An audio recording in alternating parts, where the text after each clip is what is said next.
بسم اللہ الرحمن الرحیم وصلی اللہ علی النبی الکریم رب اشرح لی صدری ویسر لی امری واحلل عقدۃ من لسانی یفقہوا قولی۔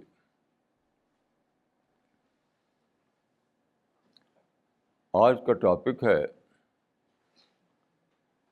Living in a world of competition, یعنی مقابلے کی دنیا میں رہنا۔ دیکھیے، یہ دنیا ہمیں ملی ہوئی ہے اللہ کی طرف سے رہنے کے لیے۔ یہاں اللہ کا قانون ہے کہ یہاں پر مقابلہ ہوگا، کمپٹیشن ہوگا، چیلنجز ہوں گے، مسابقت ہوگی، اور اس کے جو کانسیکوینسز ہیں وہ بھی ہوں گے۔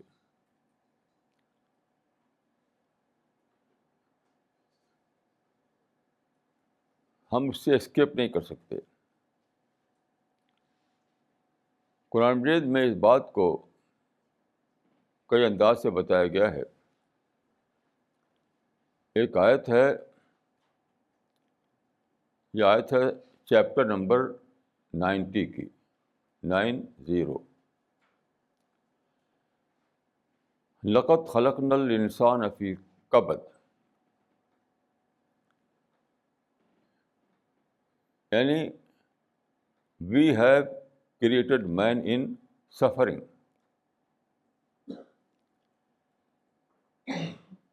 یہاں پر یہ سوچنے کی بات ہے کہ سفرنگ کا مطلب کیا ہے۔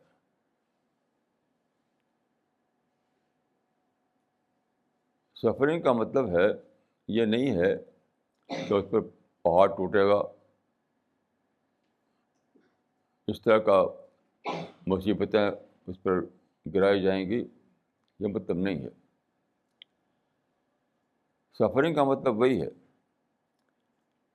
کہ اس دنیا کا جو قانون ہے، جو لا آف نیچر ہے، اس کے مطابق انسان کو رہنا پڑے گا ایسے حالات میں جس کے نتیجے میں سفرنگ پیش آئے گی۔ یعنی دنیا میں ہر انسان کو آزادی دی گئی ہے، ہر انسان آزاد ہے، ہر انسان کو موقع ہے کہ وہ اپنی دوڑ لگائے، اپنا مقصد حاصل کرنے کی کوشش کرے۔ تو جب سارے لوگ دوڑیں گے، ظاہر ہے کہ ٹکراؤ بھی ہوگا، کوئی دوسرے کو ڈیفیٹ دے گا، کسی دوسرے کو نقصان ہوگا۔ یعنی آزادی کی بنا پر مقابلہ، کمپٹیشن، اور پھر آزادانہ کمپٹیشن کی بنا پر سفرنگ،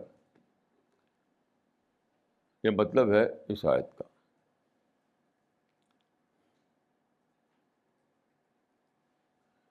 تو ایسی حالت میں اگر کوئی آدمی چیخے چلائے، شکایتیں کرے، تو وہ کیا ہے، وہ شکایت جھوٹی ہے اس کی، کیونکہ وہ تو رہے گی۔ جیسے بہت سے لوگ آپ کو یہ کہتے ہوئے سنے ملیں گے کہ ہمارے ساتھ ڈسکریمنیشن ہوتا ہے۔ یہ ایک بالکل بیس لیس بات ہے۔ نہیں، کہنا یہ چاہیے کہ ہم کمپٹیشن کے زمانے میں کمپیٹ نہیں کر سکے، اس لیے ہم سفر کر رہے ہیں۔ ڈسکریمنیشن کہنا ایک واقعے کو غلط انداز سے لینا ہے۔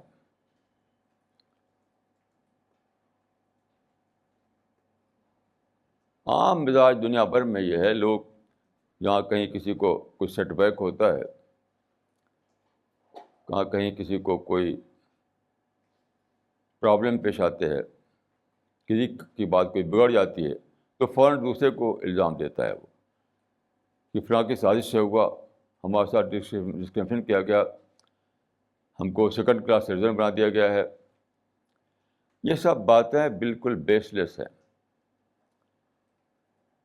یہ اس کے معنی ہے کہ وہ یہ ہوئے کہ اپنی غلطی کو دوسرے کے کھانے میں ڈالنا،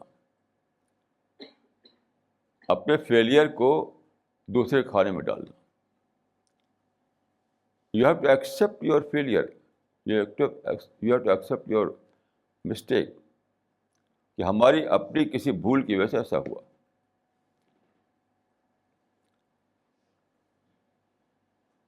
دیکھیے اس کا اگزامپل اللہ تعالیٰ نے سیٹ کر دیا تھا بالکل شروع میں، تاکہ انسان جانے اس بات کو. قرآن میں حضرت آدم قصہ بار بار بیان کیا گیا ہے، اور ابلیس کا قصہ. تو ابلیس نے باقاعدہ حضرت آدم کو، انہوں نے جو جہاں فاربڈن ٹری تھا، شجر ممنوعہ، اس کا پھل کھا لیا. تو حضرت آدم نے یہ نہیں کیا کہ اب لگا وہاں چیخیں چلائیں کہ دیکھو شیطان نے مجھے بہکا دیا، یہ شیطان کی سازش کی وجہ سے ایسا ہوا، یہ سب شیطان کی کانسپریسی ہے. یہ نہیں کیا انہوں نے، اپنے اوپر لیا. ربنا ظلمنا انفسنا، ہم سے غلطی ہو گئی. یعنی اس کا اگر اس کو سوچیے آپ تو اس کا مطلب کیا ہوا کہ شیطان نے بہکایا تو ہم بھاگ کیوں گئے؟ وہ اللہ کے قانون کے مطابق مسئلہ یہ نہیں کہ شیطان نے بہکایا، مطلب ہم خود بھاگ کیوں گئے.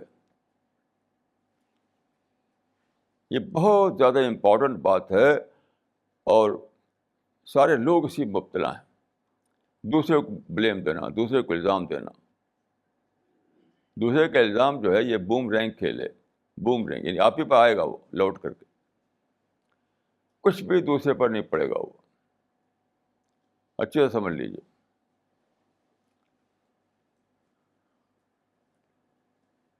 اچھی طرح سمجھ لیجیے.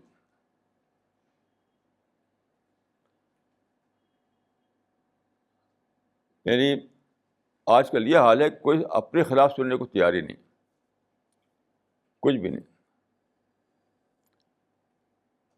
جیسے تازہ مثال یہ ہے کہ بابری مسجد ایودھیا میں ڈھائی گئی. اس پر میں نے اخبار میں، میڈیا میں کہا کہ مسلمانوں نے اس معاملے میں صحیح پلاننگ نہیں کی، ان کی غلطی سے ایسا ہوا. تو سارے لوگ کیا کہہ رہے ہیں؟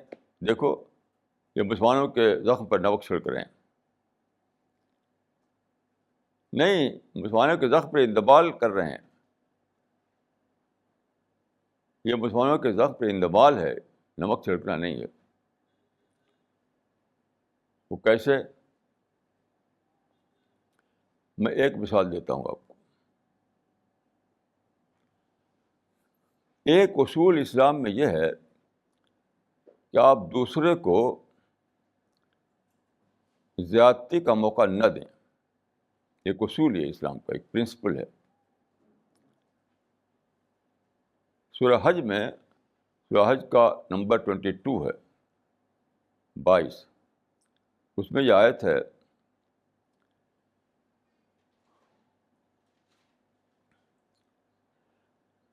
فَلَا يُنَازِعُنَّكَ فِي الْأَمْرِ،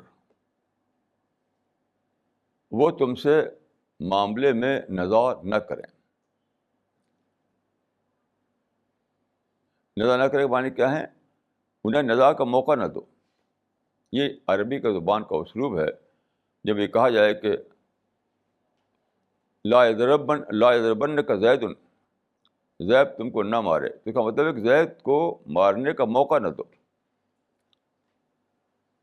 لا ينازعن، یہ تاکید کا نہیں، ہرگز ہرگز انہیں موقع نہ دو کہ وہ تمہارے ساتھ نزاع کریں.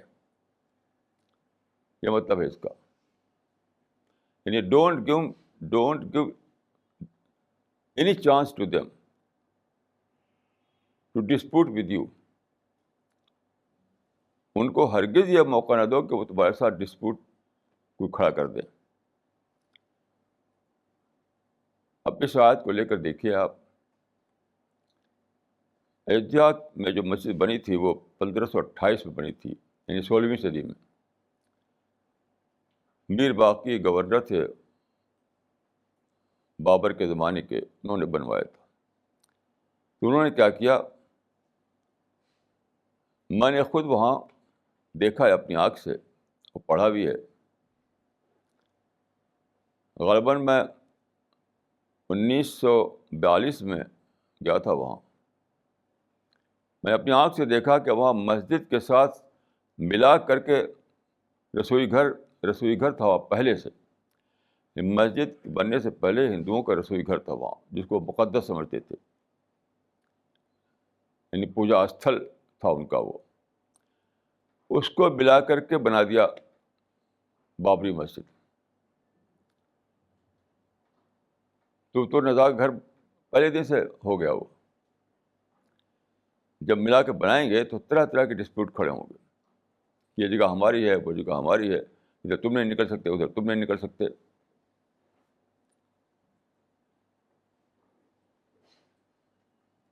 وہ لاؤڈ اسپیکر لگائیں گے وہ کہ ہمارا پوجا خراب ہو رہا ہے.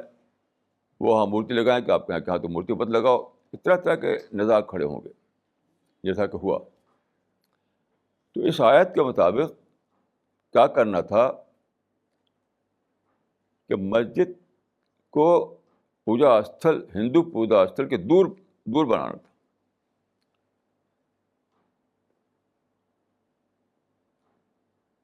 یہ ہے فلا ینادونک فی الامر. وہ تم کو تم ان کو نزاع کا موقع نہ دو، یعنی تم ان کو ڈسپوٹ کا موقع نہ دو. یعنی اپنی مسجد کو اس طرح بناؤ کہ انہیں ڈسپوٹ کا موقع ہی نہیں ملے. وہ کیا ہے، سمپلی کیا ہے، دوری، ایک ڈسٹینس کے مینٹین کرو، دونوں کے بیچ میں ایک ڈسٹینس کے مینٹین کرو تو موقع آئے گا نہیں. چاہے لاکھوں لاکھ مسجدیں ہیں، وہاں یہ سب جھگڑے کھڑے نہیں ہوتے، کیونکہ وہاں ایک ڈسٹینس ہے دوسرے عبادت خانے میں اور مسجد میں. لیکن اتنی سینکڑوں سال گزر گئے، کسی عالم نے یہ فتویٰ نہیں دیا. روز فتوے ایشو ہوتے ہیں، بیکار کے فتوے. یہ نہیں فتویٰ دیا کہ میر باقی نے مسجد غلط بنائی، قرآن کے خلاف بنایا. یہ کسی نے فتویٰ ہی نہیں دیا. کا فتویٰ نہ دینے کے معنی کیا ہوئی ہے؟ مسلمانوں کو گائیڈنس نہیں ملی، مسلمانوں کو رہنمائی نہیں ملی، مسلمانوں کو لائن آف تھنکنگ نہیں ملی. یہاں تک کہ بات بڑھتے بڑھتے بڑھتے بڑھتے 6 دسمبر 1992 کو مسجد ڈال دی گئی.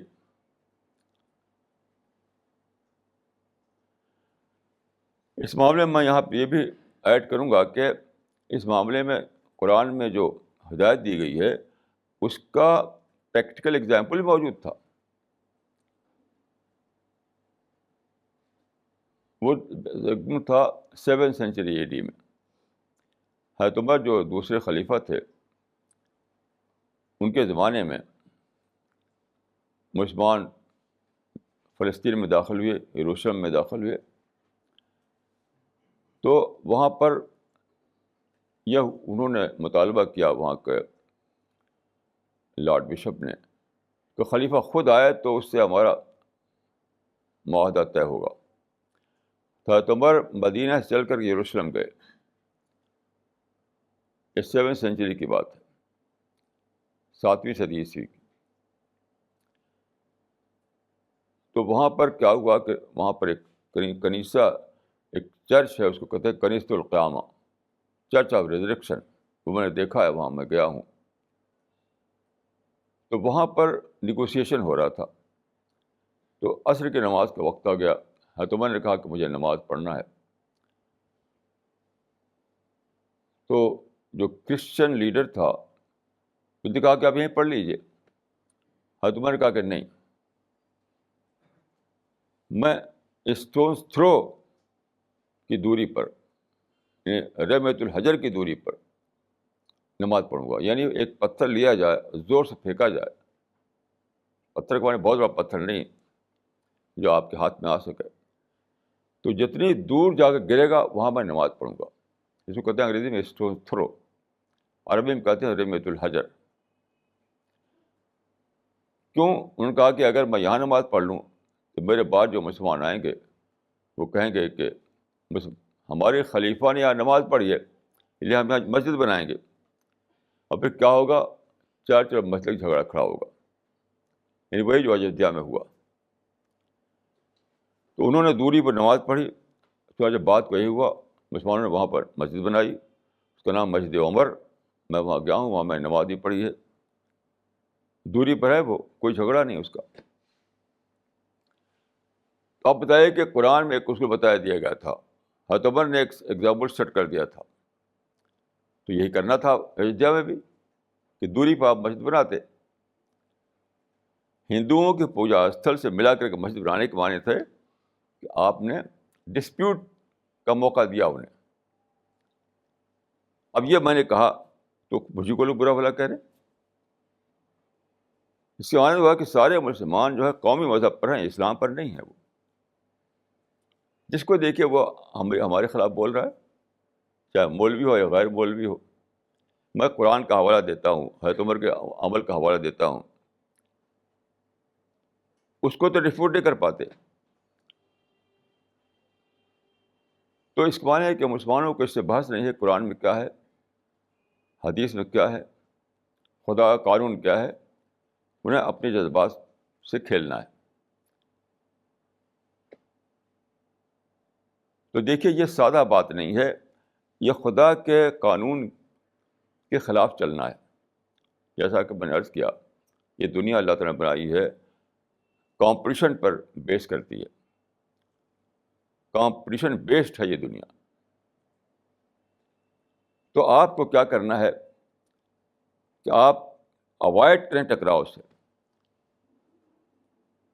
You have to avoid confrontation. آپ کو خود یہ ذمہ داری لینا ہے کہ ٹکراؤ نہ ہونے پائے.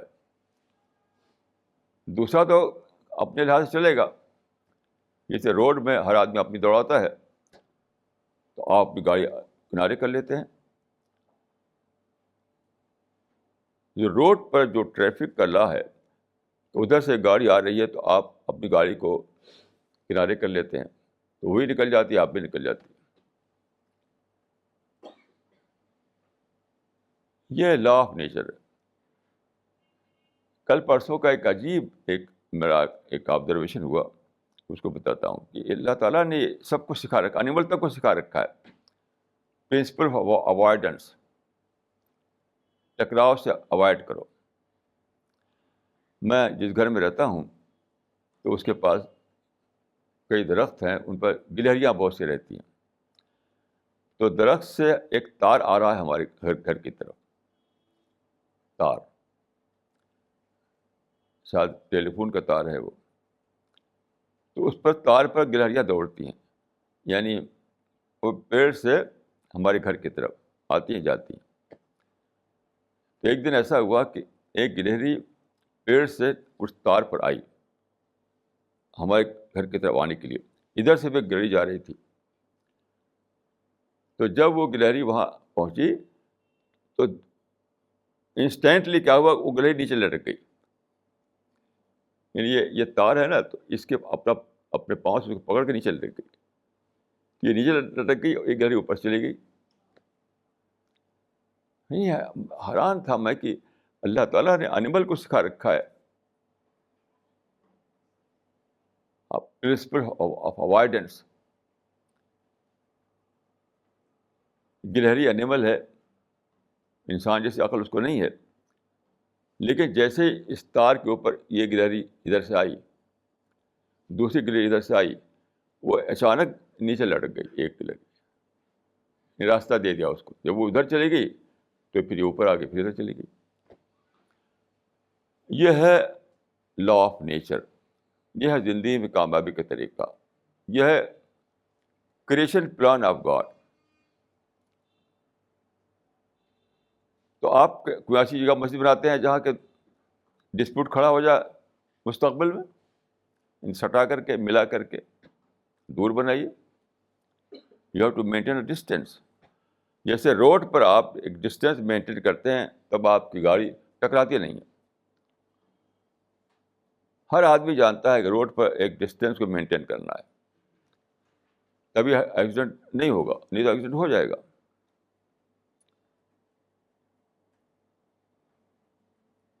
یہ سادہ معاملہ نہیں ہے. دیکھیے کہ آپ کہیں کہ کانسپریسی ہے, یہ ڈسکریمنیشن ہے, یہ ظلم ہے, انجسٹس ہے. یہ کہنے سے کچھ بات بننے والی نہیں. You have to know the law of nature. You have to discover the creation plan of God.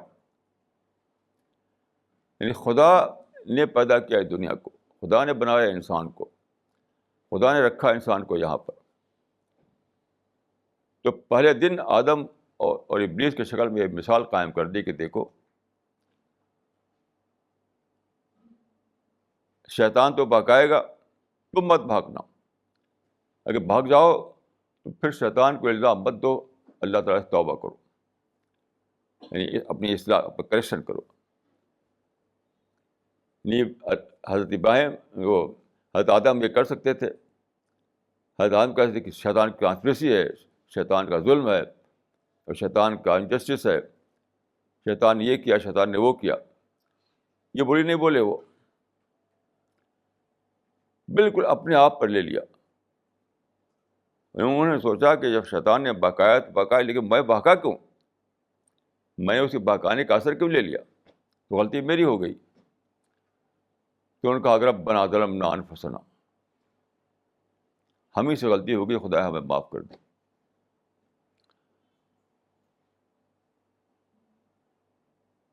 یہ دنیا کمپٹیشن دنیا ہے, یہ کوئی ہندو مسلم کا مسئلہ نہیں, یہ سب کا مسئلہ ہے. مسلمانوں کے بیچ میں یہ ہوتا ہے. جیسے آپ دیکھیے خلافت راشدہ کے بعد عرب میں بنو امیہ کی حکومت قائم ہوئی, یہ سب لوگ جانتے ہیں.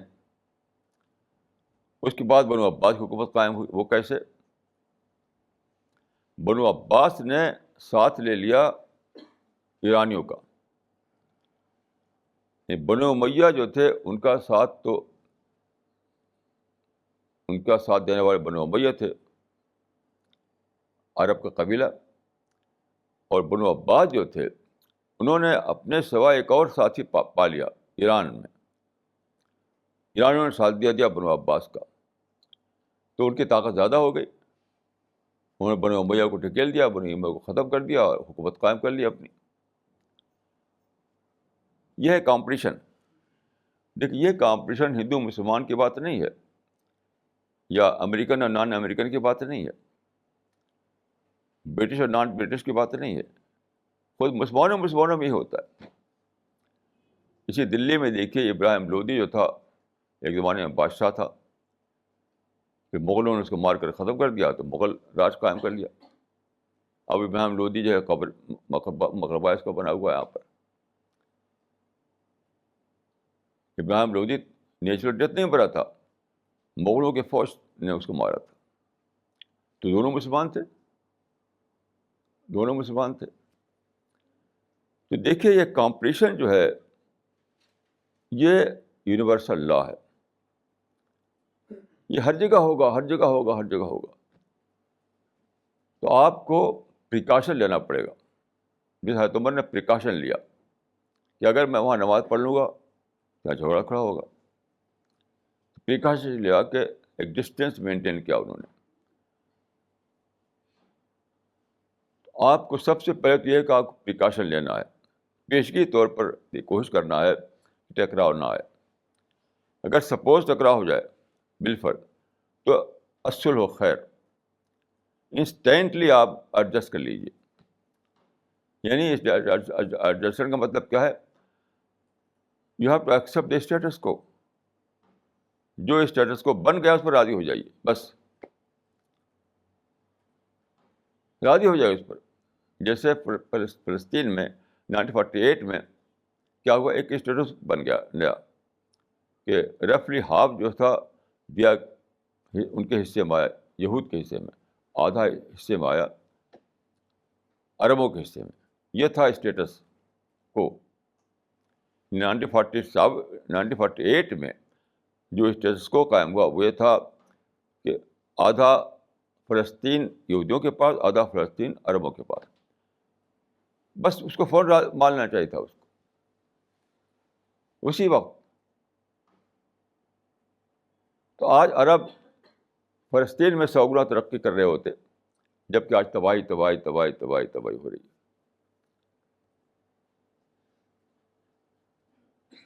تو پہلا پرنسپل کیا ہے؟ ایسی ایسی بات نہ کرنا جس سے ٹکراؤ ہو جائے.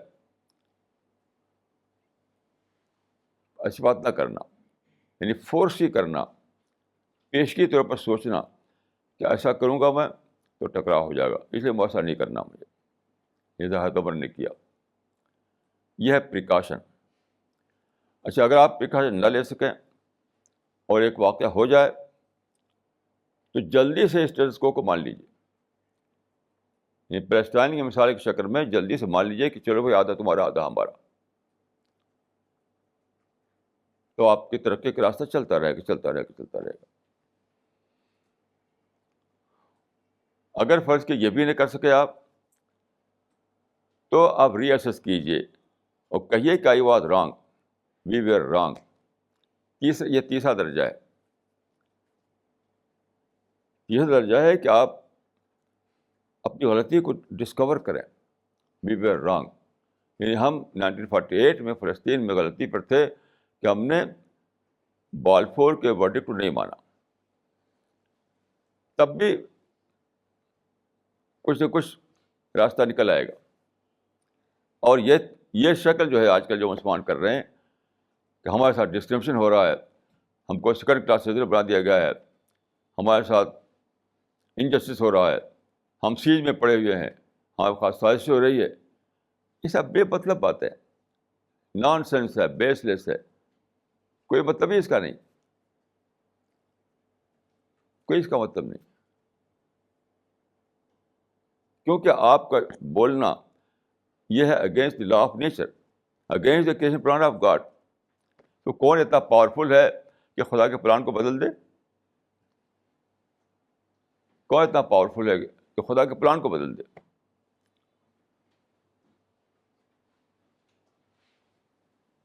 تو ہمارے یہاں پر کوئی چوائس دوسرا نہیں ہے.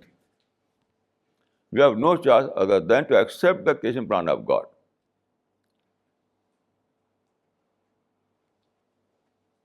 تو یہ بہت ہی زیادہ امپورٹنٹ بات ہے کہ آپ یہ جانیں کہ ہمیں رہنا ہے ایک ورلڈ آف کمپٹیشن میں. ورلڈ آف کمپٹیشن میں یہ کمپٹیشن دیکھیے آئیڈیالوجیکل لیول پر ہے اور فزیکل لیول، دونوں لیول پر ہے. آج آئیڈیالوجیکل لیول بھی کمپٹیشن چل رہا ہے اور فزیکل لیول بھی کمپٹیشن چل رہا ہے.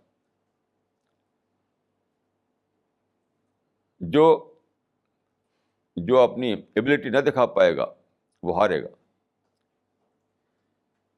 ہارنے کے بعد کسی کو یہ کہنا کہ صاحب میرے ساتھ سازش ہوئی ہے، یہ سب بالکل احمقانہ بات ہے، کیونکہ اس کا کوئی رزلٹ نہیں نکلنے والا. اب چلاتے رہیے چلاتے رہیے. مسلمان 100 برس سے چلا رہے ہیں، یہ 100 برس سے مسلمان چلا رہے ہیں کہ سازش ہو رہی ہے ہمارے خلاف، ہمارے ظلم ہو رہا ہے ہمارے خلاف، لیکن کچھ نتیجہ نہیں، ان وین. کیوں؟ وہ کسی انسان کے طرف نہیں جاتی ہے، وہ ڈائریکٹ کسی پلان آف گاڈ پر جاتی ہے. یہ بات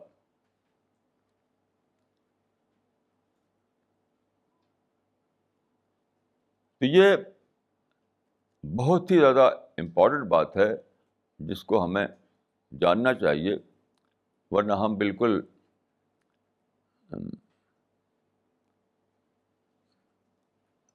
یعنی ہماری ساری کوششیں بیکار ہو کر رہ جائیں گی. دیکھیں اس کا یہ ایک پہلو ہوا. دوسرا اس سے بھی زیادہ سخت پہلو ہے اس قسم کی پالیسی کا. یہ پالیسی کہ آپ دوسروں کو بلیم دیں، جیسے آدم بلیم لینے لگتے ابلیس کو. اگر آدم ابلیس کو بلیم دینے لگتے تو یہ ایک زبردست دعا نہیں نکلتی، ربنا ظلمنا انفسنا فإن لم تغفر لنا وترحمنا لنكونن من الخاسرین. اللہ نے پھر قبول کر لیا ان کو. یہ نہ ہوتا. یہ سوچیے اس بات کو کہ آدم اگر یہ کرتے کہ بس ابلیس کو برا بھلا کہنا شروع کر دیتے کہ ابلیس نے سازش کی، ابلیس نے کانسپریسی کی، ابلیس نے یہ کیا, ابلیس نے وہ کیا. تو یہ کیا ہوتا, خود اپنے کو محروم کرتے ہوئے ان کے اندر ریپینٹنس نہ آتا, ان کے اندر اپنی ری تھنکنگ نہ جاگتی ان کے اندر, ان کو یہ نہ توفیق ملتی کہ اللہ تعالیٰ سے پھر سے دعا کریں.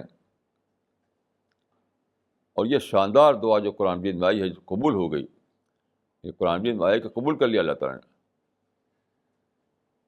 یہ دعا اتنی زبردست دعا ہے کہ قرآن میں اس کا اعلان ہے کہ قبول کر لی گئی. تو یہ کہاں سے ہوتا؟ یہی حال آج مسلمانوں کا ہے.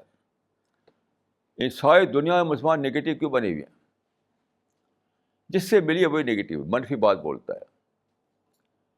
کم از کم میں بوڑھا ہو گیا, ایک انسان میں نہیں پایا اپنے اس گروپ کے باہر جو کہیں نہ کہیں نگیٹو نہ ہو. کوئی سوچ رہا ہے ہندو کے خلاف, کوئی سوچ رہا ہے RSS کے خلاف, کوئی سوچ رہا امریکہ کے خلاف, کوئی سوچ رہا یہودی کے خلاف, کوئی سوچ رہا انگریزوں کے خلاف. ہر ایک کسی کے خلاف سوچ میں مبتلا ہے. نگیٹو سوچ سے کم از کم میں نے تو نہ کوئی آدمی پایا, نہ کوئی کتاب پائی, نہ کوئی میگزین پایا, نہ کوئی اخبار پایا کہ خدا کے کسی پلان کو ہم نے نہیں سمجھا, نہ سمجھ کر کے ہم یعنی یہ کرنے لگے کہ جو چیز تھی خدا کے کسی پلان کی وجہ سے اس کو ہم کسی اور انسان کا ظلم سمجھ لیا. یہ تو کر رہا ہے امریکہ, یہ تو کر رہا ہے انگریز, یہ تو کر رہا ہے یہودی, یہ تو کر رہا ہے ہندو, یہ تو کر رہا ہے RSS. حالانکہ وہ سب جو تھا اس لیے تھا کہ اللہ تعالیٰ نے یہ دنیا کو بنایا ہے کمپٹیشن کے بیس پر, چیلنج کے بیس پر, مقابلہ کے بیس پر. یہ سب تو ہوگا, یہ ہوگا تو آپ خود اس کا پریکاشن لیجیے, خود اپنی پلاننگ صحیح طریقے سے کیجیے. دوسروں کو بلیم دینے سے کوئی فائدہ نہیں. اسی لیے بائبل میں ہے بلیم دائی سیلف, اپنے آپ کو الزام دو. یہ ہے پیغمبر کا قول, بلیم دائی سیلف, اپنے آپ کو الزام دو. یعنی سبب اپنے اندر تلاش کرو, کیونکہ بات تو سبب ہے نہیں. بلیم دائی سیلف کا مطلب کیا ہے؟ جو گزر گیا, جو ہو گیا, اس کا سبب اپنے اندر تلاش کرو, کیونکہ باہر تو ہے نہیں کوئی سبب. یہ ہے بہت ہی امپورٹنٹ اصول. اس سے کیونکہ اب مسلمانوں سے چھوڑ رکھا ہے, مسلمان نے الٹ دیا ہے معاملے کو. ہر چیز جو اس کو گزر رہی ہے دوسروں پر ڈالتے ہیں, دوسروں پر.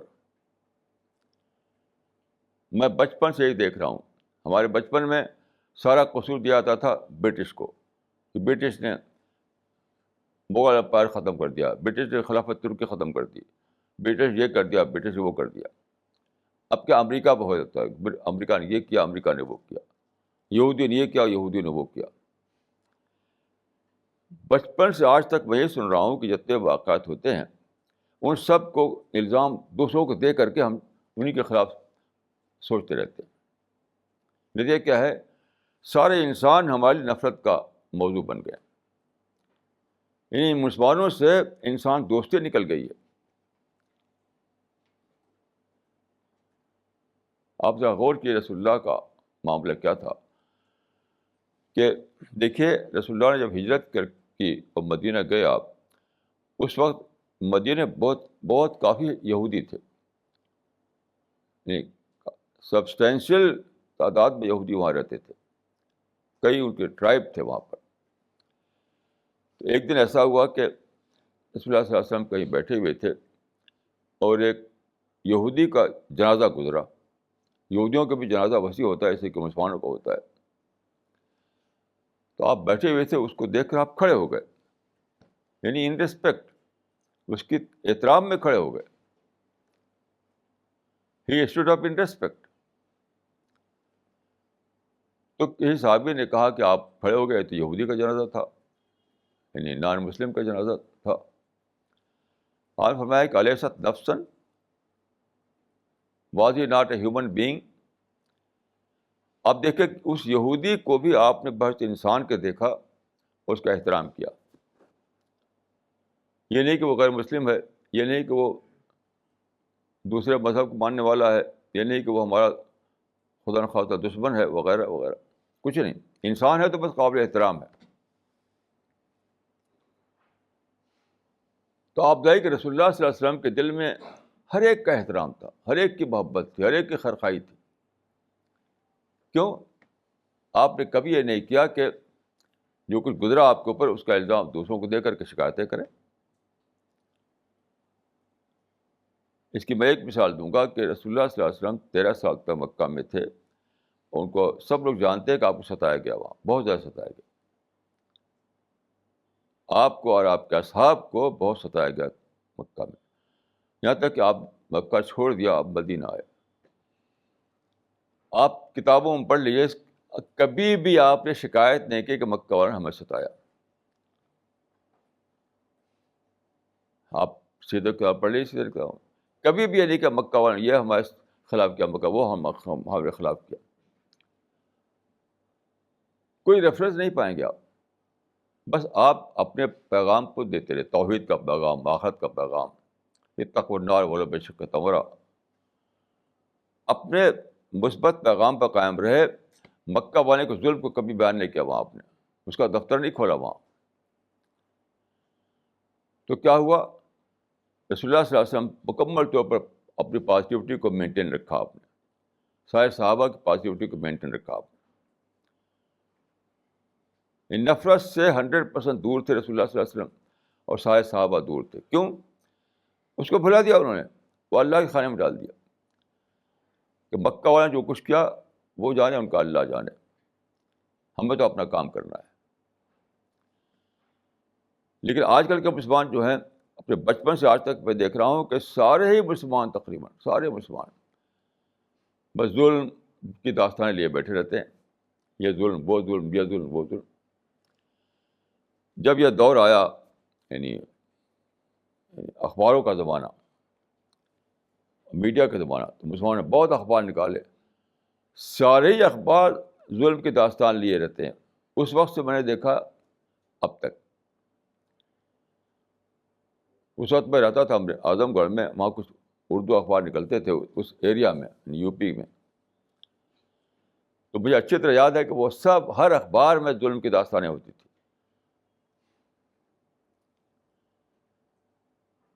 تو سارے مسلمان کنڈیشنڈ ہو گئے ہیں اس میں، ہمارے خلاف ظلم ہو رہا ہے، ہمارے خلاف سازش کی جا رہی ہے، ہم کو سیکنڈ کلاس سٹیزن بنا دیا گیا ہے، ہم سیج کی حالت میں ہیں، وغیرہ وغیرہ. یہی سنتے ہیں، یہی چرچا گھروں میں ہے، یہی چرچا مجلسوں میں ہے، یہی چرچا اخباروں میں ہے، یہی چرچا جلسوں میں ہے، یہی چرچا کتابوں میں ہے. تو بس وہی سوچ، وہی سوچ، وہی سوچ. کوئی یہ نہیں سوچ رہا ہے کہ اس کا کتنا بڑا نقصان ہم خود بھگت رہے ہیں. یعنی ہم نفرتوں میں جیتے ہیں، ہماری تھنکنگ نگیٹو تھنکنگ بن گئی ہے. یہ کوئی سوچتا نہیں. اور نگیٹو تھنکنگ معنی کیا ہے جانتے ہیں؟ نگیٹو معنی ہے کہ آپ جنت کے لیے ڈیزرو ہی نہیں کر رہے ہیں، جنت کے قابل نہیں ہیں آپ. دیکھیے، بہت ہی نازک بات ہے، اس کو غور کیجیے آپ. یہ دنیا جو ہے کوئی کھیل تماشے کے لیے نہیں بنائی گئی ہے کہ آپ کھیل کود کریں اس کے بعد دنیا سے چلے جائیں، کوئی پکڑ نہ دھکڑ، نہ کوئی نتیجہ، نہ کوئی انجام. نہیں، یہ دنیا میں آپ کو رکھا گیا ہے، اور فرشتے آپ کو دیکھ رہے ہیں، صبح شام ریکارڈ بنا رہے ہیں، اور یہ لسٹ بنا رہے ہیں کہ کون اس قابل ہے کہ جنت اس کو بسایا جائے. یہ تو ہو رہا ہے. ایک ان سین فوج ہے اللہ تعالیٰ کی جو ہمیں واچ کر رہی ہے، اور لسٹ بنا لی کون انسان وہ ہے جو اس قابل ہے اس کو جنت میں بسایا جائے. اور جنت کیا ہے؟ مکمل طور پر پازیٹیو تھنکرس کی دنیا ہوگی جنت. الا قیلا سلاما سلاما لا يسمعون فيها لغوا ولا تأثیما الا قیلا سلاما سلاما. یہ جنت وہ دنیا ہے جہاں نہ نفرت ہوگی، نہ انتقام ہوگا، نہ شکایت ہوگی، نہ پروٹیسٹ ہوگا، نہ ان کے خلاف ان کے خلاف سوچنا ہوگا. آدمی حمد خداوندی میں جیے گا، انسانی خیرخواہی میں جیے گا، محبت کے جذبات میں جیے گا. تو یہیں پر چنا جا رہا ہے کون اس قابل ہے، کون یہ ثبوت دے رہا ہے اس بات کا کہ وہ اس جنت میں بسایا جائے. ہر وقت جب آپ نفرت کی بولی بولتے ہیں تو فرشتوں کے فہرست میں آپ کاٹ دیے جاتے ہیں کہ آدمی اس قابل نہیں ہے. کیسا عجیب، کیسی عجیب معلومی ہے.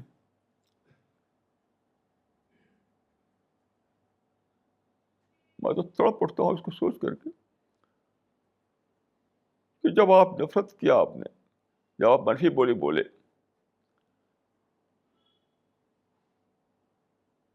جب انسان کے خلاف آپ نے خیرخواہی اور تشدد کی باتیں کی، انسٹینٹلی آپ کا اندراج ہو گیا ایسے لوگوں میں جو جنت میں بسائے جانے کے قابل نہیں، وہ پھینک دیے جائیں گے ضرور. اور یہ بات سمجھ لیجیے کہ کیا سارے حالات بالکل اچھے ہوں، گلاب کے پھول ہر طرف مہک رہے ہوں، تب آپ ٹھیک ہوں گے، تب نفرت نہیں کریں گے، تب تو شیطان بھی نفرت نہیں کرے گا. دیکھیے کانٹوں کے بیچ میں رہنا پڑے گا، نفرتوں کے ماحول میں رہنا پڑے گا، لوگ آپ کو زیادتی کریں گے آپ کے ساتھ، یہ سب ہونا ہوگا. تبھی تو یہ پتہ چلے گا کہ آپ واقعی معنوں میں نفرت سے خالی ہیں.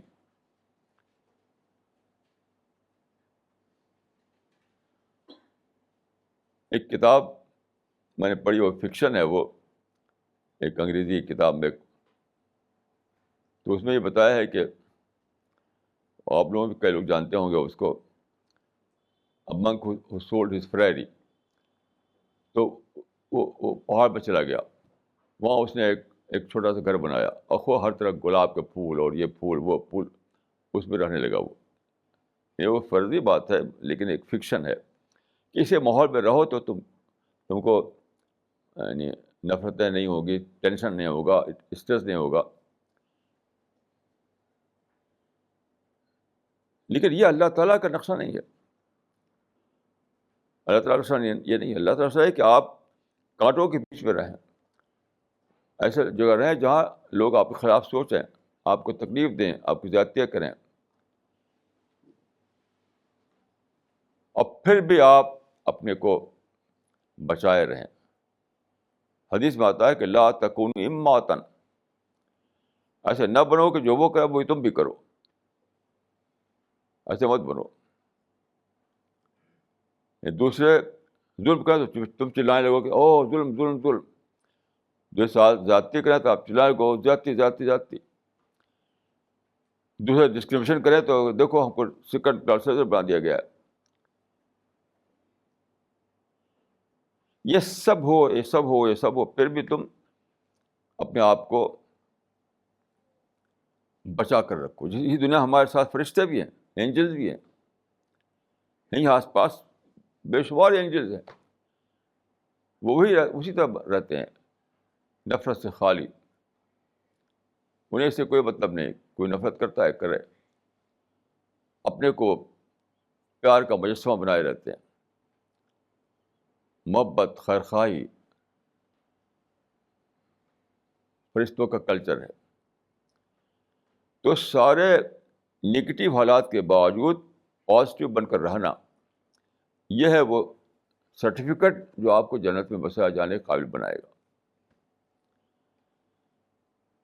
تو آپ بتائیے کہ اس اسکیم آف اللہ تعالیٰ کی جو اسکیم ہے کہ انسان کو رکھا گیا ہے کمپٹیشن میں، نہ سمجھنے کی وجہ سے کیا ہوا؟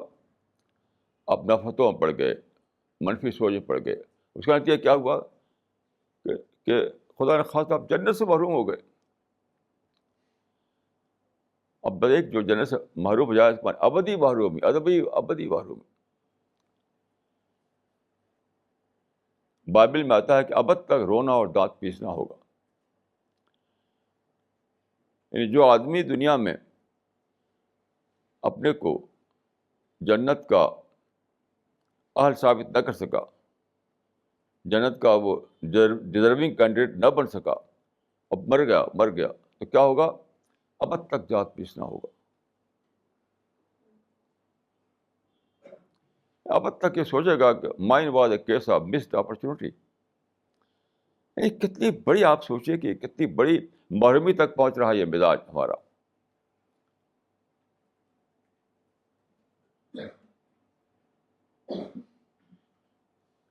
دنیا میں آپ اپنے کو چیخ چلا رہے ہیں کہ دنیا نے ہم کو سیکنڈ کلاس سٹیزن بنا دیا ہے، اور نتیجہ کیا نکل رہا ہے؟ آخرت میں آپ سیکنڈ کلاس سٹیزن بن رہے ہیں. کیسی عجیب محرومی ہے یہ، کیسی عجیب محرومی ہے. میں کہوں گا کہ آپ کا کلمہ کیا ہونا چاہیے کہ آپ بول پڑیں، we can not afford hate, we can't afford negativity, we can't afford violence. ہم نفرت کا تحمل نہیں کر سکتے، ہم تشدد کا تحمل نہیں کر سکتے، ہم منفی سوچ کا تحمل نہیں کر سکتے. کیوں؟ جنت کھوئی جائے گی، ابدی محرومی سامنے آ جائے گی. آپ سوچیے ذرا، کتنا سنگین معاملہ ہے، کتنا سنگین معاملہ، کتنا سنگین معاملہ، کتنا سنگین معاملہ ہے.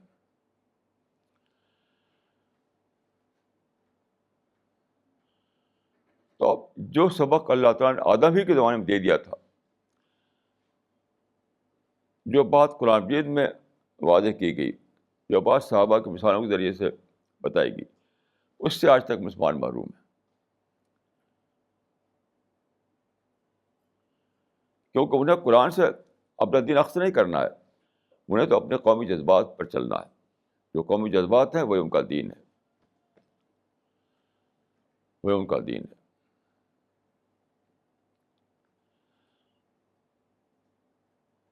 یہ سب باتیں دیکھیے بہت زیادہ سوچنے کی.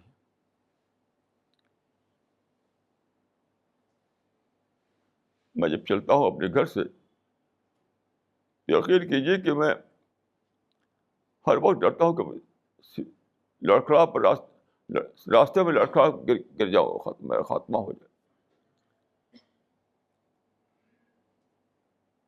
میرے باپ تھے، ان کا نام تھا فرید الدین خان. ان کا انتقال ہوا 29 دسمبر 1929 کو، دسمبر 29، 929.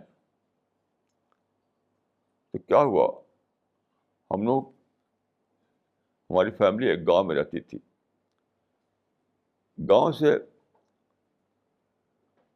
1.5 کلومیٹر کی دوری پر ہمارا زمینیں تھیں، اس کو چھاونی کہتے تھے ہم لوگ. وہاں زمینیں تھیں، وہاں پر روزانہ جاتے تھے وہ. تو گاؤں سے وہاں گئے چھاونی پر جہاں زمینیں تھیں. شام کو، یعنی مغرب بعد وہاں سے واپس آ رہے تھے. تو ابھی راستے میں تھے، یعنی چھاونی اور گاؤں کے راستے میں تھے، کیا اچانک گر پڑے. تو لوگ بتاتے ہیں کہ بٹکی ایک ہوتا تھا، اس کا نام تھا بٹکی، اور کئی لوگ ہوتے تھے بٹکی یعنی ملازم. تو اپنی زبان میں کہا کہ چاچا گر پڑ لے، چاچا گر پڑ لے. چاچا یعنی ہمارے والد کو چاچا کہتے تھے وہ لوگ. چاچا گر پڑ لیں، چاچا تو گر گئے. تو ان کو فالج حملہ ہوا تھا، اور اس کے بعد وہ بول نہیں سکے. وہ جب وہ لائے گئے، گھر میں رکھے گئے ایک چارپائی پر، تو ابھی تک مجھے صرف اتنا یاد ہے کہ میں دیکھا تھا کہ وہ خاموش پڑی ہوئی ہیں, جان ابھی نہیں نکلی ہے لیکن بول نہیں رہے. اس بات کا خاتمہ ہو گیا. چاچا گر پڑ لیں, میں ہر وقت سوچتا ہوں کہ میں گر پڑوں راستے میں, میرا خاتمہ ہو جائے. اور جانتے ہیں خاتمہ ہوتا ہے پوائنٹ آف نو ریٹرن پر. خاتمہ جو ہے پوائنٹ آف نو ریٹرن پر ہوتا ہے. یعنی خاتمے کے بعد اگر میں چاہوں کہ میں یہاں واپس آؤں, میں C-29 میں واپس آؤں, میں دلی میں واپس آؤں, تو it is impossible, impossible, impossible. دیکھیے موت کے بعد دو چیزیں امپاسبل ہو جائیں گی, یاد رکھیے.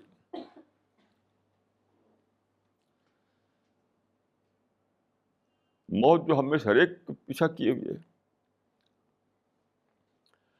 دو چیزیں امپاسبل ہو جائیں گی. نمبر 1, واپس آنا اس دنیا میں دوبارہ, اپنی فیملی میں, اپنے لوگوں میں واپس آنا, یہ امپاسبل ہو جائے گا. دوسری جو امپاسبل ہو جائے گی کہ آپ اثرنو کوئی نیا عمل شروع نہیں کر سکتے. جیسے ہمیں یہاں ہر آدمی کام کر رہا ہے. ایک آدمی ایجوکیشن لیتا ہے, پھر بھی انجینئر بنتا ہے, پھر سروس میں جاتا ہے, کوئی بزنس شروع کرتا ہے, پھر ایک انڈسٹری لگاتا ہے. یہ عمل ہے, وہاں پر ایسا نہیں کر سکتے. وہاں کوئی ایک نئی اسٹرگل نہیں شروع کر سکتے آپ, نیا دور عمل نہیں شروع کر سکتے آپ.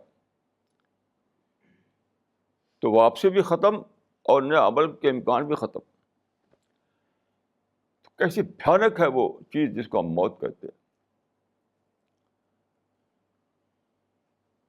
تو بتائیے کہ جس کو موت کا استحضار ہو وہ نفرت پڑھ سکتا ہے؟ کہے کہ بھاڑ میں جائے نفرت, ہمیں تو محبتوں میں جینا ہے, کیونکہ ہم جنت سے محرومی کو افورڈ نہیں کر سکتے.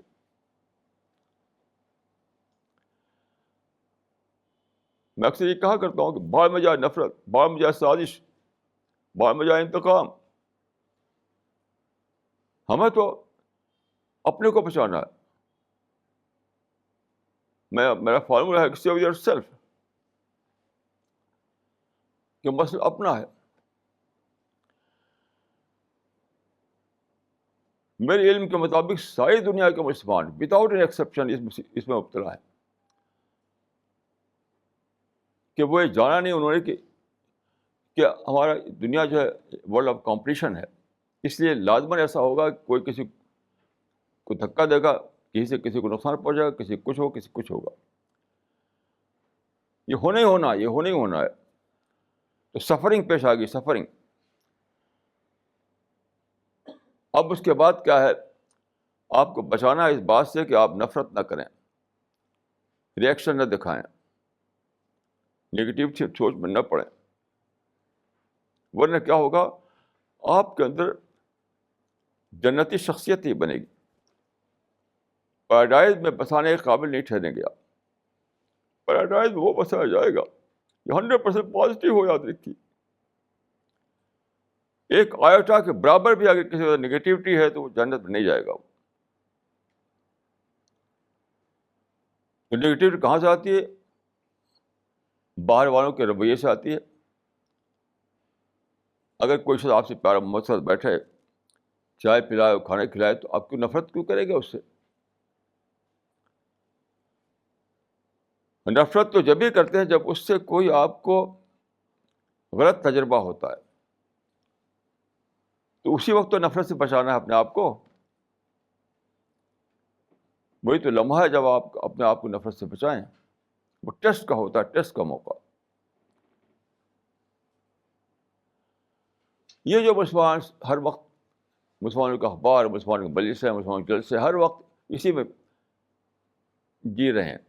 امریکہ عدو الاسلام رقم واحد, یورپ امریکہ جو مسلمان بنے ہوئے کہتے اسلام, امریکہ انیمی نمبر 1 آف اسلام. امریکہ اسلام کا نمبر 1 دشمن ہے. یاد رکھیے یہ اپنی دشمنی کا کلمہ ہے. میں اپنا دشمن ہوں. میں بچپن میں سنا کرتا تھا کہ یہ برٹش جو ہے یہ اسلام کے نمبر 1 دشمن ہے. جب برٹشرز یہاں پہ رول کر رہے تھے تو میں یہی سنتا تھا گھر میں, مدرسے میں, ہر جگہ یہی کہ برطانیہ جو ہے یہ دشمن نمبر 1 ہے اسلام کا. اب سنتا ہوں میں کہ امریکہ جو ہے وہ نمبر 1 دشمن ہے اسلام کا. نہیں, تم اپنے نمبر 1 اسلام دشمن ہو. جو آدمی یہ بولتا ہے بولی, یقین کیجیے یہ کہہ رہا ہوتا ہے کہ میں اپنا دشمن نمبر 1 ہوں, میں اپنا دشمن ہوں. دوسرے کی دشمنی کا اعلان کرنے والا یقینی طور پر یہ بتا رہا تھا کہ میں خود اپنا دشمن ہوں. کیوں؟ میں اپنے اندر منفی شخصیت بنا رہا ہوں, نگیٹو پرسنالٹی بنا رہا ہوں, اور نگیٹو پرسنالٹی جو بنائے گا اپنے اندر اس کے لیے جنت نہیں ہے. تو کیا اپنے ساتھ دشمنی نہیں ہے یہ اپنے ساتھ دشمنی نہیں ہے یہ؟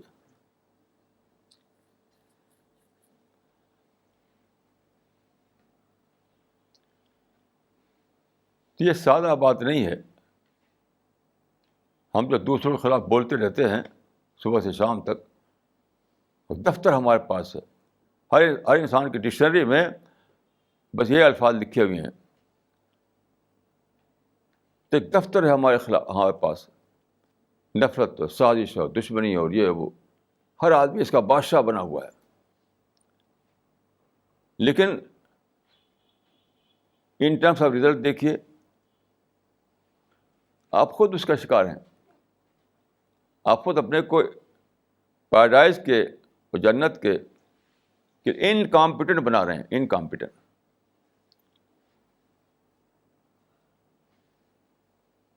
تو سارا معاشرہ یاد رکھیے اپنا ہے, دوسرے کا نہیں ہے. اس دنیا میں یاد رکھیے سارا مسئلہ اپنا ہوتا ہے, دوسرے کبھی بھی نہیں ہوتا. یا تو آپ اپنی بدخواہی کرتے ہیں یا اپنی خیرخواہی کرتے ہیں.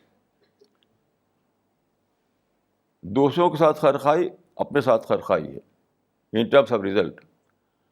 دوسروں کے ساتھ بدخواہی اپنے ساتھ بدخواہی ہے in terms of result.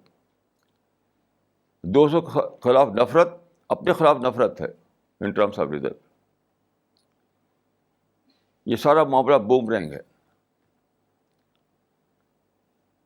پھینکے gas پھینکے دوسرے کی طرف, آئے اپنی طرف.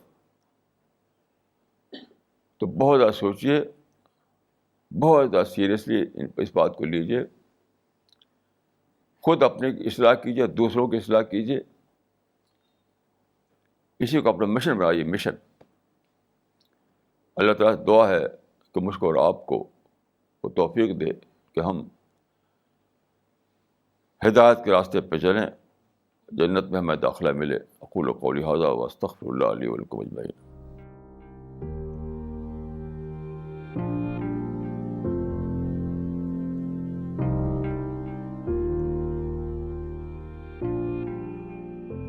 یہ سوال پوچھا ہے مسٹر خواجہ کلیم الدین نے پینسلوینیا سے.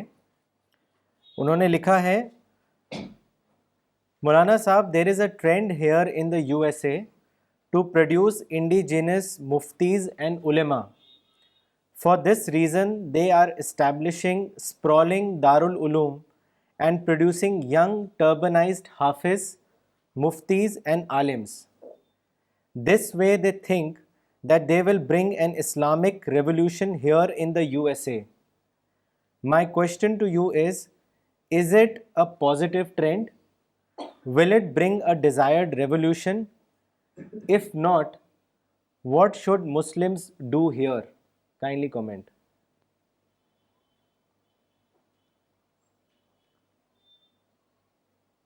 دیکھیے, اگر مقصد یہ ہو مدرسے قائم کرنے کا ویسٹرن کنٹریز میں کہ اس سے کچھ نکاح پڑھانے والے اور جنازہ پڑھنے والے اور فتویٰ دینے والے کچھ لوگ پیدا ہو جائیں, تو یہ بات تو حاضر ہو سکتی ہے. لیکن ویسٹرن کنٹریز میں ریولیوشن لانا اسلامی, یہ تو بالکل یعنی فولس پیراڈائز میں جینا ہے.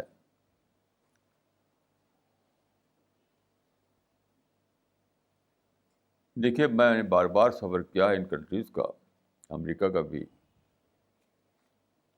میں نے پایا کہ لوگ بالکل ہی نہیں جانتے کہ امریکہ کیا ہے. وہاں رہتے ہیں صرف کمانے کے لیے. ملتے ہیں آپس میں یہ، امریکنوں سے ان کی کوئی ملاقات نہیں ہوتی سوائے یعنی ورک پلیس کے. کچھ ان کا کنٹیکٹ نہیں. یہاں تک کہ جو علماء انڈیا سے جاتے ہیں وہاں، یا پاکستان سے جو جاتے ہیں وہاں، یا عرب سے جاتے ہیں وہاں، انہیں بھی کچھ خبر نہیں کہ امریکہ کیا ہے. کیوں؟ اپنے لوگوں میں رہتے ہیں بس. اپنے لوگوں میں کھائیں پئیں گے، اپنے لوگوں میں ہنسی مذاق کریں گے، اپنے لوگوں میں ہوا کریں گے، واپس آ جائیں گے. امریکن سوسائٹی سے کوئی تعلق نہیں. اس لیے وہ جانتے ہی نہیں کہ امریکہ کیا ہے، ویسٹرن تھاٹ کیا ہے، ماڈرن تھنکنگ کیا ہے. تو آپ ریولیوشن کہاں سے لائیں گے؟ ماڈرن مائنڈ کو آپ ایڈریس کیسے کریں گے آپ؟ جیسے مثال کے طور پہ دیکھیے کہ ساری دنیا کے مسلمان بشمول امریکہ اور یورپ کے، کہ یہاں کوئی چیز ہو جاتی ہے کہ کارٹون چھپ گیا کوئی،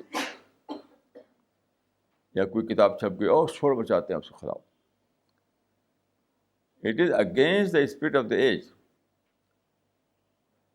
آپ باہر جا کے رہتے ہیں تو اسی رہتے ہیں کہ وہاں آزادی ہے. تو آج کی دنیا جو ہے فریڈم آف ایکسپریشن کو بہت امپورٹنٹ دیتی ہے. یعنی فریڈم آف ایکسپریشن ان کا کلمہ ہے،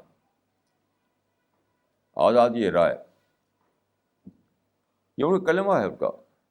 آپ شور مچاتے ہیں، یہ کچھ بھی آپ کو پتہ نہیں کہ وہاں کا سوچ کیا ہے، وہاں کے تھنکنگ کیا ہے.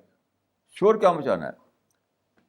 آپ آرٹیکل لکھیے، آپ کتاب لکھیے، آپ لوگوں سے ملیے، لوگوں کو سمجھائیے. ہنگامہ کرنا اور کہنا کہ مارو ان کو کاٹو، یعنی کچھ بھی انہیں الف بے تے سے بھی نہیں معلوم ہے وہاں کی دنیا کا حال. یہ اور ریولیوشن لائیں گے، یہ وہاں انقلاب برپا کریں گے. یہ تو فولس پیراڈائز میں جینا ہے.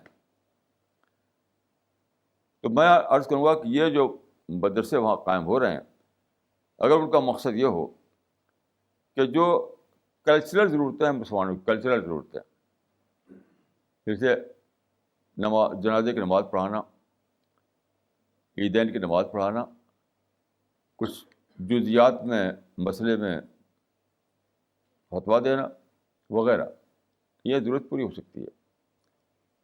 لیکن اس کا اس سے کوئی بھی تعلق نہیں ہے کہ وہاں کی دنیا میں اسلامی انقلاب آئے.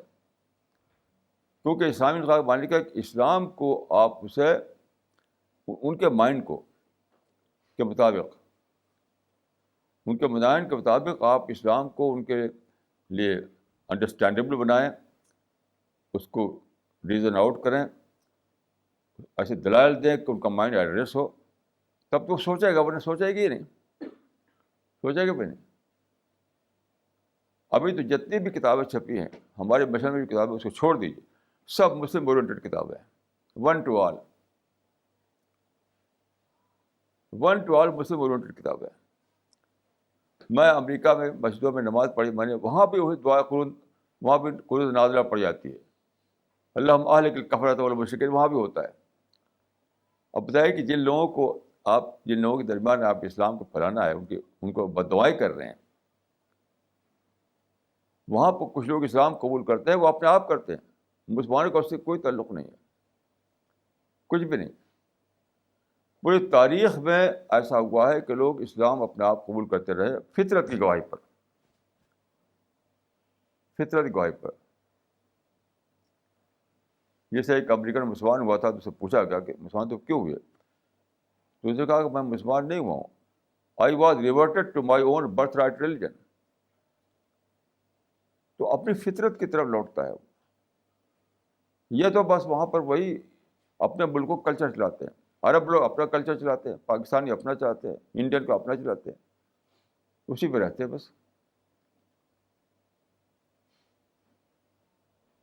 تو میں ایسے مدرسوں کے خلاف نہیں ہوں، لیکن جس گول کو سامنے رکھ کر کے مدرسے بنائے جاتے ہیں وہ اس کے خلاف ہو، کیونکہ یہ گول کبھی حاصل ہونے والا نہیں ہے.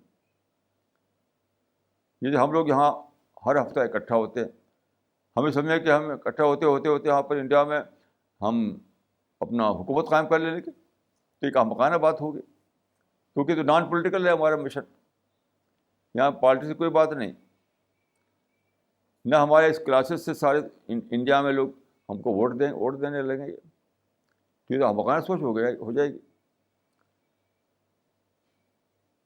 تو کم سے کم یہ جانیے کہ آپ جو کام کر رہے ہیں اس کا رزلٹ کیا نکلنے والا ہے. یعنی آپ لگائے ببول کا پیڑ اور سائیں اس سے آم پھلیں گے، تو ظاہر ہے کہ بالکل اسی کو کہتے ہیں کہ لیونگ ان فولس پیراڈائز. یہ میری رائے ہے. مولانا ان کا ایک سوال اور ہے، انہوں نے لکھا ہے واٹ از اجازہ؟ وداؤٹ اجازہ can't a person become a مفتی؟ Can a young person of 25 to 30 years of age call himself a mufti if he has an اجازہ؟ اس کے بارے میں بتائیں.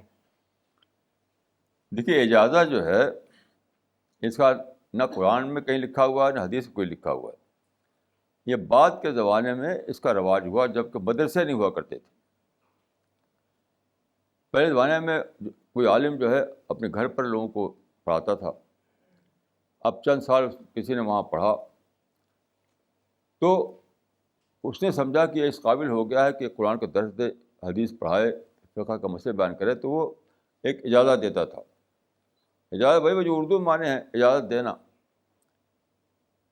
کہ تم اس قابل ہو چکے ہو کہ تم قرآن کو پڑھاؤ اور حدیث پڑھاؤ، فقہی مسائل بتاؤ، یہ ہے اجازت.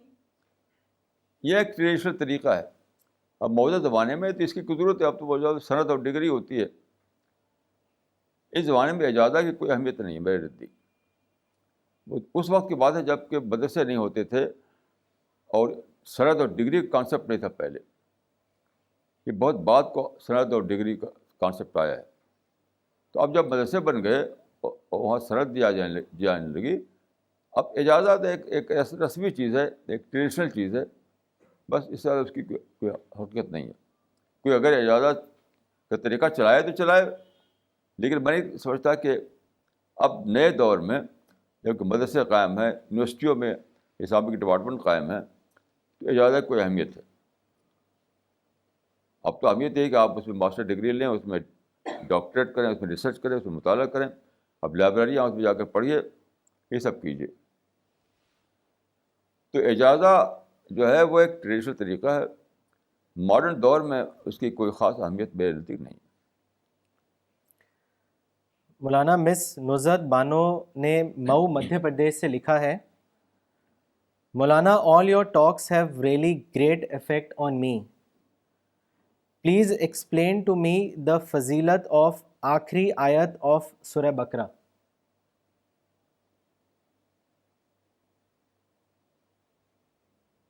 دیکھیے فضیلت کا جو کانسیپٹ ہے اس سے میں بہت زیادہ اگری نہیں کرتا ہوں. میں کانسیپٹ اسے بیس کرتا ہے کہ اس کو رٹ لیں، آپ پڑھیں تو فضیلت مل جائے گی.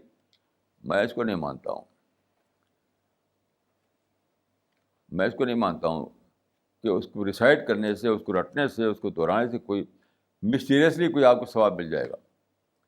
اس کانسیپٹ کو میں نہیں مانتا ہوں. سورہ بقرہ کی آخری آیت میں جو بات ہے وہ اس کو سمجھیے، اس کو مطالعہ کیجیے، اس کو اچھی طریقے سے ذہن میں بٹھائیے. یہ ہے اس کی اہمیت. تو اس لحاظ سے آپ غور کریں گے تو سورہ بقرہ کی آخری غالباً 2 آیتیں ہیں. یہ آخری 2 آیتیں جو ہیں بہت ہی امپورٹنٹ ہیں اور بہت اسے انسپریشن ملتا ہے. انسپریشن آپ کسی بھی تفسیر پڑھیے، اس کو آپ اس پہ غور، تفسیر اس کا ترجمہ پڑھیے، تفسیر پڑھیے، اس پہ غور کیجیے. 3 آیتوں میں بہت زبردست انسپریشن ملتا ہے. یہی اس کی اہمیت ہے. یعنی فضیلت کے بجائے آپ اہمیت غلط بولیے تو زیادہ صحیح ہوگا میرے نزدیک. مولانا ان کا ایک سوال اور ہے، انہوں نے لکھا ہے کہ شادی کی رسومات جو فضول ہوتی ہے، وقت اور پیسے کی بربادی ہوتی ہے، منع کرنے کے بعد بھی لوگ انہیں کرتے ہیں اور ہمیں انوالو کرتے ہیں. نا انوالو ہونے پر برا مانتے ہیں۔ لڑکا اور لڑکی کی شادی کس طرح ہونی چاہیے؟ پلیز آپ اپنی حکمت سے ضرور اپنی ٹاک میں اسے شامل کر لیجئے اور اس پر کچھ بتائیں۔ بھائی اس پر تو بہت لکھا ہے ہم نے، جو لوگ ہمارا میگزین رسالہ پڑھتے ہیں وہ جانتے ہیں کہ جو شادیوں میں کچھ کیا جاتا ہے وہ میرے نزدیک ٹھیک اسی آیت کا، یعنی وہ آیت اپلائی ہوتی ہے ان کے اوپر کہ ان المبذرین کانوا اخوان الشیاطین۔ یہ تبذیر ہے، تبذیر کہتے ہیں چھینٹنا، آپ کا پیسہ اور چھینٹیں ادھر ادھر، وہ تبذیر ہے۔ تو یہ پیسے کو چھینٹنا ہے، شادیوں میں جو خرچ کیا جاتا ہے سب کا سب یقین کیجیے کہ بدعت ہے، خرافات ہے، اسلام سے کوئی تعلق اس کا نہیں۔ نام رکھ رکھا ہے اسلام کا، یہ کہیں ولیمہ اس کا نام رکھ رکھا ہے، کہیں اس طرح کا نام وہاں سے لے کے رکھ رکھے ہیں۔ یہ گویا کہ غلطی پر سرکشی کا اضافہ ہے، یہ غلطی پر سرکشی کا اضافہ ہے۔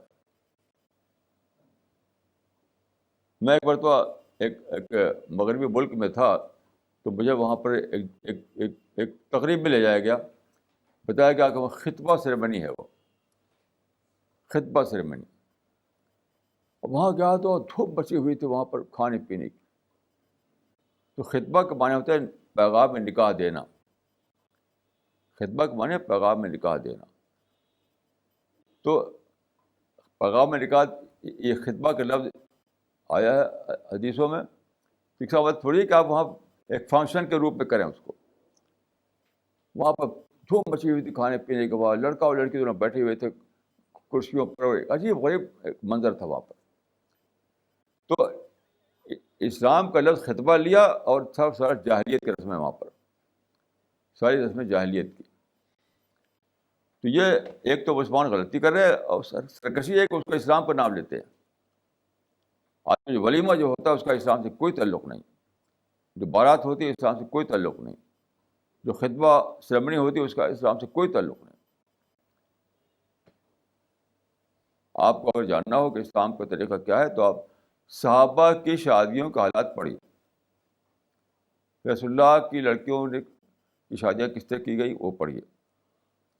یہ سب لکھا ہوا کتابوں میں کہ رسول اللہ نے اپنی لڑکیوں کی شادی کیسے کی، صحابہ شادیاں کیسے کرتے تھے۔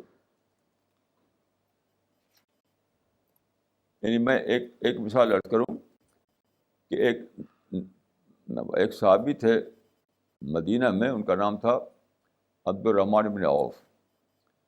تو رسول اللہ سے لوگ صحابہ، جو چھوٹا سی جگہ تھی مدینہ تو کوئی بڑی جگہ تھی نہیں، تو لوگ ملتے جلتے تھے آپس میں، مسجد ملتے جلتے تھے۔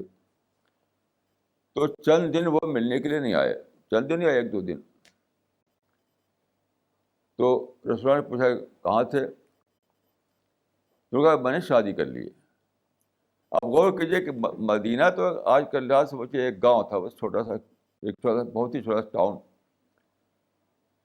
تو وہاں پر انہوں نے رسول اللہ کو بلایا، نہ صحابہ کو بلایا، ایسی میں شادی کر لی کسی سے۔ وہاں نہ ولیمہ ہے، نہ وہاں خطبہ ہے، نہ وہاں پر بارات ہے، نہ وہاں وہ دھوم ہے جو آج کل ہوتی ہے، نہ جہیز ہے، کچھ بھی نہیں۔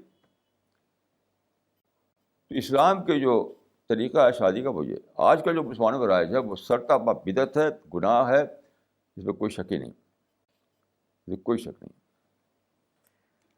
مولانا اگلا سوال مولانا عبد الباسط عمری نے کیا ہے دوحہ قطر سے۔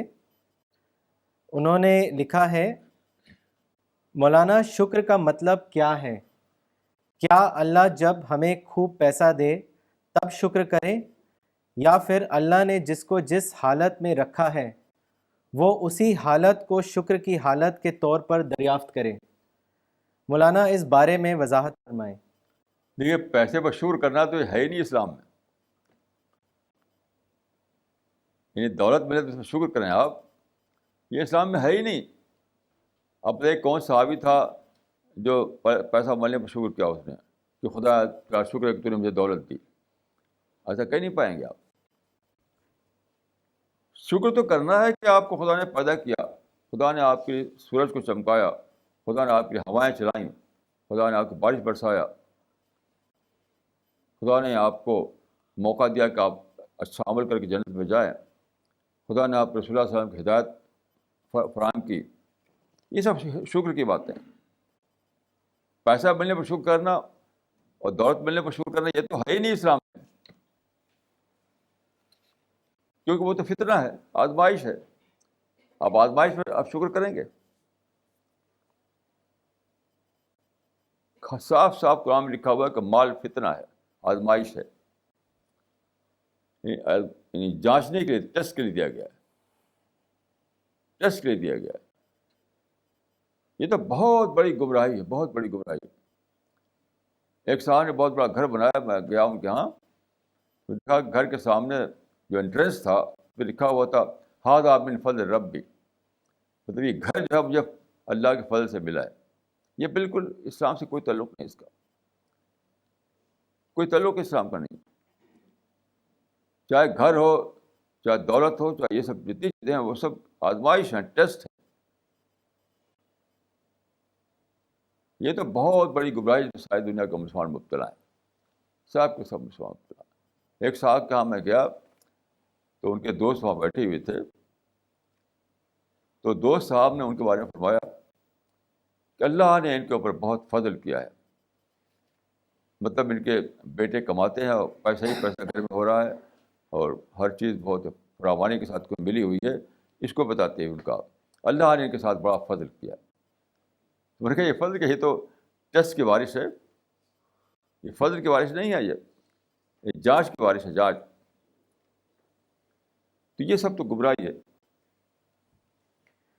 مولانا اگلا سوال کیا ہے ڈاکٹر سفینہ نے نئی دلی سے. انہوں نے لکھا ہے today's Muslims have become more tolerant. Is it really change in their nature اور ہپوکریسی؟ Kindly comment. بالکل ٹالرنٹ نہیں ہوئے ہیں. اب اکیلے میں بات کر لیجیے ان سے. سڑکوں پر نہیں آئے، یہ صحیح ہے. کیوں سڑکوں پہ سے نہیں آتے؟ ان کو اپنے بچوں کو پڑھانا ہے اور پیسہ کمانا ہے بس. تو آؤٹ آف انٹرسٹ وہ ایسا ہو گئے ہیں، آؤٹ آف انٹرسٹ. کہ چھوڑے جھگڑوں کو، ہمیں تو بچوں کو پڑھانا ہے، ہمیں ترقی کرنا ہے دنیا میں، ہمیں پیسہ کمانا ہے.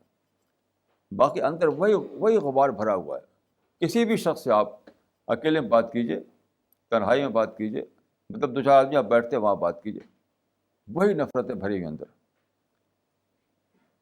تو یہ سب آؤٹ آف انٹرسٹ ہے. یہ اور جو آؤٹ آف انٹرسٹ جو ہو وہ اسی کا نام تو ہپوکریسی ہے. میں مانتا ہوں کہ مسلمان میں ایک چینج آیا ہے، لیکن وہ چینج آیا ہے منافقانہ، یعنی ہپوکریسی والا چینج ہے یہ کہ اپنا انٹرسٹ خطرے میں آیا تو بدل گئے. باقی جہاں تک پرنسپل کی بات ہے وہ ویسے کہ ویسے ہی ہے.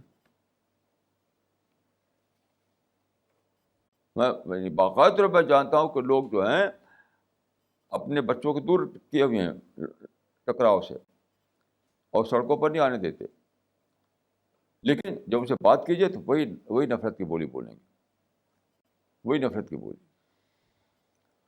تو میں سمجھتا ہوں کہ اس ہپوکریسی بہتر تو لڑکے مر جاتے، شاید شہادت کا درجہ ملتا. تو صحیح یہ ہے کہ مسلمان یہ مانے کہ ہم غلطی پر تھے، وی ویئر رانگ، کہ ہم نے سڑکوں پر آئے، ہم جلسے میں دھوم مچائی، ہم نے نعرے لگائے، یہ سب غلطی تھی ہماری. کھلے طور پہ اعلان کریں کہ وی ویئر رانگ، اب پھر یہ طریقہ اختیار کریں، تب وہ ثواب بن جائے گا. یاد رکھیں جب تک غلطی کا اعلان نہ کریں مسلمان تب تک ثواب کچھ نہیں ملنے والا ان کو. بچے پڑھ لیں گے، ان کو یہ ہوگا، بچے پڑھ لیں گے، ان کا گھر میں پیسہ آ جائے گا. ایک صاحب نے بہت صحیح بات کہی کہ مسلمان جو چینج آیا ہے آج کل اس کا سب سے بڑے وجہ ملٹی نیشنلس ہیں. آپ کو پتہ ہوگا ملٹی نیشنل جب سے آئے تو پیسہ بہت بڑھا دیا انہوں نے. ان تنخواہوں کا معیار، الاؤنس کا معیار بہت بڑھا دیا، بہت بڑھا دیا. اب جو ہے اس ٹائپ کی پالیٹکس افورڈیبل نہیں رہی.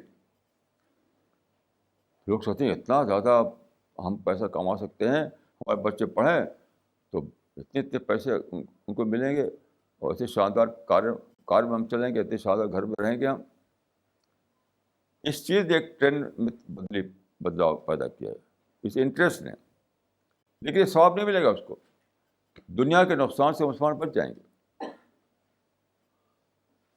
دنیا کے نقصان سے بچ جائیں گے. وہ ثواب جب ملے گا کہ سب سے پہلے اعلان کریں, کھلا کھلا اعلان, وی ویر رانگ, کہ ہم نے خام خواہ نفرت کی پالیسی چلائی, تشدد کی پالیسی چلائی اور ٹکراؤ کی پالیسی چلائی. وہ غلطی تھی. وہ کہ ٹکراؤ کی پالیسی کو غلطی بتائیں صاف صاف کھلے طور پر, پھر کہیں کہ ہم صلح کی پالیسی چلائیں گے تو ثواب ملے گا اس کا.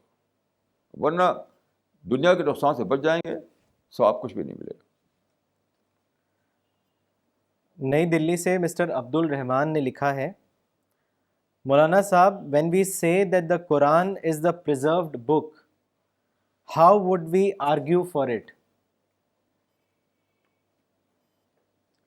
یہ تو کتابیں موجود ہیں بہت ساری, آپ پڑھیے. تدویر قرآن کے نام سے کتابیں موجود ہیں. مطلب اس تاریخی اس کا ریکارڈ موجود ہے, کیسے کیسے قرآن پریزرو ہوا, کہ رسول اللہ کے زمانے میں کیسے لکھا جاتا تھا اور یاد کیا جاتا تھا, پھر اس کے بعد صحابہ, تابعین, تبع تابعین زمانے میں کیسے اس کو لکھا گیا, یاد کیا گیا, محفوظ کیا گیا. اس میں بہت بہت ساری کتابیں ہیں. خود میرا بھی مضمون چھپا اسی موضوع پر, تدوین قرآن کے موضوع پر. تو آپ پڑھیے ان کتابوں کو, اس سے آپ معلومات حاصل ہو جائیں گے. اس موضوع کا, اس کا ایک مستقل موضوع ہے یہ, اس کو کہتے ہیں تدوین قرآن, جمع و تدوین قرآن, حفاظت قرآن. یہ سب بہت بہت کتابیں ہیں اس موضوع پر ہیں. ڈاکٹر فریدہ خانم نے دلی سے لکھا ہے, why is it that Muslims have become resistant to any advice? Even the references from Quran and Hadith fail to move them. They are convinced of their being on the right path. They think paradise is reserved for them and that paradise is their birthright. Can paradise be birthright for anyone? Please explain this. ہرگز نہیں, ہرگز نہیں, ہرگز نہیں. پیدائش کسی کا پیدائشی حق نہیں ہے. لیکن مشکل ہے کہ ہمارے مسجدوں میں, ہم مدرسوں میں سکھایا جاتا ہے, مسجدوں اور مدرسوں میں سبق ملتا ہے, وہ یہی ملتا ہے کہ جنت تو ہمارے لیے ہے. اور موجودہ مسلمانوں کے بارے میں جیسے کہ میں نے عرض کیا اس سے پہلے, وہ قومی مذہب پر ہیں, وہ خدائی مذہب پر نہیں. اس میں ذرا بھی شک نہیں مجھ میں. ان کی قومی خواہشات, ان کے قومی عزائم, قومی مفادات, یہ ان کا مذہب ہے. اس کو لیجٹمائز کرنے کے لیے اسلام کا نام لیتے ہیں, اس کو جائز بتانے کے لیے اسلام کا نام لیتے ہیں. حقیقتاً وہ ان کا جو جس اسلام پر ہے وہ ان کا قومی مذہب ہے, قومی کلچر ہے, قومی جذبات ہیں. تو اسلام کا نام لیتے ہیں اس کو. بس اسی کو میں نے کہا کہ غلطی پر سرکشی کا اضافہ ہے. اس میں تو میں نے بہت زیادہ لکھا ہے, سینکڑوں مضامین لکھے ہیں اس مسئلے پر, کہ اپنے قومی مذہب کو لوگ اسلامائز کیے ہوئے ہیں. اس طریقے سے وہ اسلامی نہیں بن جائے گا, اس طرح سے وہ اسلامی نہیں بن جائے گا.